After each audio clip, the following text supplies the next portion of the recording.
Good morning, you're very welcome back. Now, 54 parents will be staging a sleep out this Friday to protest the lack of suitable school placements for children with special educational needs. To discuss this, we're joined by Charlotte Cahill, a Send School Places campaigner, and Heidi Penrose, the Programme Director at PALS Preschool. Thank you so much for being here this morning. We really appreciate it. And Charlotte, we saw you last week. You were on the front of the paper with your gorgeous daughter, Kyra. She's so stunning. So Kyra is one of a number of children who cannot get a place in school, and this isn't the first year this has happened. Can you tell us what's going on with her? So for the last 2 years, I have been applying to multiple schools. Last year, I applied to 35 schools. Every single one of them rejected. This year, she's got special educational needs. She does. Yep. She has a diagnosis of autism, epilepsy and ARFID. She also has a pathological demand avoidance profile.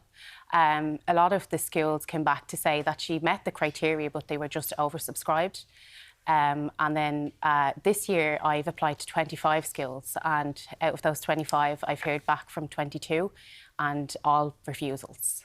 So these 25 schools, are they within close vicinity? I mean... Oh, no. 35 schools? Yeah. And they've just said... sorry, we have no space. Or they're just oversubscribed. There's such a high demand. Last year I was second on a school list. This year I'm 16th on the exact same school. So what? So all the reasons have been they're oversubscribed. Is that it? Yeah. So what happens to Kyra if she's not in school? That's the whole problem. We just don't know at this stage what's going to be, because last year we got an extension on her home tuition grant which covers her preschool. So she attends an autism specific preschool at the moment, funded by the home tuition grant. And normally a child would get 2 years in that, but we got an extension due to the fact that we just could not secure a school place. And really, in honesty, I think the only reason why they gave it to us because we would not stop. We were protesting. I met with the Minister for Education to try to secure Kyra a school place. And so this was Norma Foley, the previous Minister for Education? Yes, the previous Minister, yeah. And she had assured us that every child known to the NCSE would get a school place come September, but that didn't happen for us. And through my legal advice, I actually ended up fighting for an extra year for her in preschool. So she's actually on her 3rd year in preschool, which most children only do 1 year. Yeah. While she's thriving in that preschool, she's bored. She's ready to progress. She's ready to move on. She's ready to start to learn the next stages of her life. Exactly. She's 5 years of age. She's 5, You have to adapt and evolve and try to stick with kids your own ages as well. Yeah. How do you run a preschool? Yes. It avails of the home tuition group scheme. Can you explain to me what that is, first of all? Yes. So we're an early intervention preschool for children with autism. The home tuition grant is given to children that have a diagnosis of autism.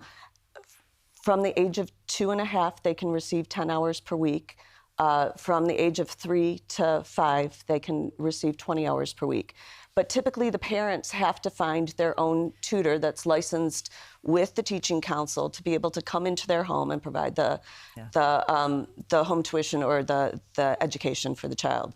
What we do is write a proposal every year to the Department of Education, and we provide a group scheme. So we have a location, a school.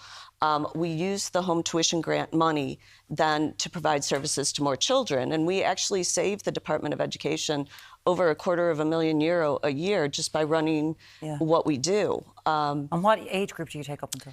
Well, so we would take between the ages of 3 and 5.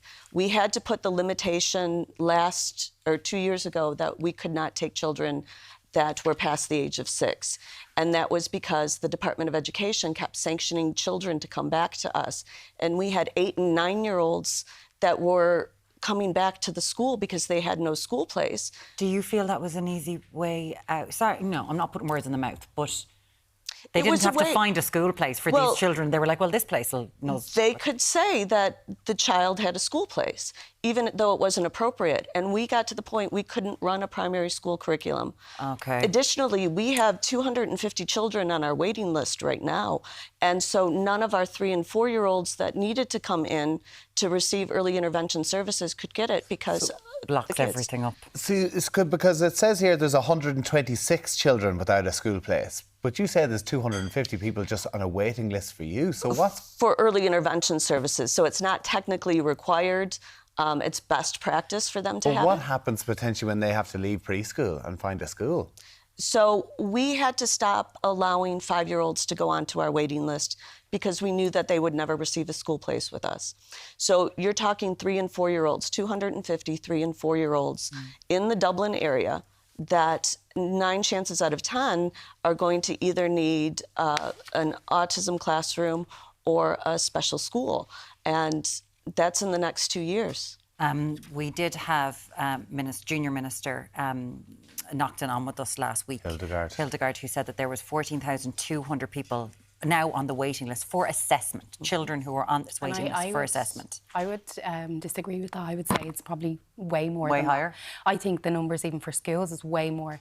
We set up the WhatsApp group 2 days, and within an hour of having the WhatsApp group up, we had over 60 children. So hold on, because even if you get, there's over 14,000, as she says, the numbers waiting for assessment. Do you mind that there's nowhere for them to go afterwards? Exactly. That's the issue, right? Tell us about this WhatsApp group. So I set up a WhatsApp group trying to find parents that are looking for school places, just to help them and support them in any way that we could, to try and get a meeting with the minister to see what we could do to help the situation. And within 2 days, I now have 139 parents, each one of them with a child, some of them with 2 children, that don't have school places. The numbers are way higher than what they think they are. It's like they're way with the fairies. Like, they really don't see what the actual...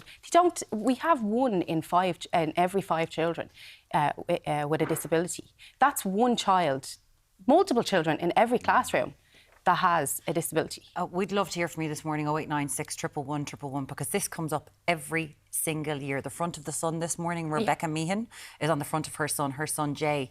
He was looking for a space in his local school in Waterford.